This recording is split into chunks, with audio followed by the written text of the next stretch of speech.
I'm an occupational therapist in a public school system, and one of the hardest parts of my job is that I work with a lot of kiddos who have historically been labeled as mean or bad, which of course I would never call a child that, but they've been labeled that way when in reality they actually have sensory processing disorder.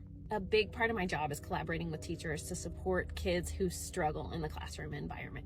So these kids, you might see them banging on their desk on purpose. They might kick their feet. They might shift back and forth in their seat.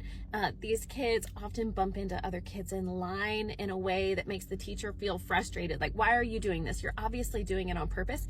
And it happens in an impulsive way that looks like the child may not even be able to control it. These kids might hug their peers too hard and knock them down or make other children uncomfortable. They may even do that to their teachers and make them uncomfortable. A lot of these kids are seeking what we call proprioceptive input, which is input from the joints to the brain about where the body is in space. And there are some really easy ways that we can give that to these kids to help them remain regulated and try to avoid some of the behaviors that we don't want to see, like knocking over their peers when they're trying to make friends.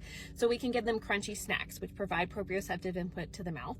We can play with Play-Doh, that's proprioceptive input to the hands. We can do lots of climbing, take them to the playground. We can run together. We can put them in things like karate classes and like swimming lessons. Those both provide great proprioceptive input. It's also really important when you start noticing that your child is a sensory seeker to work with them on recognizing signs in their body that they're seeking sensory input.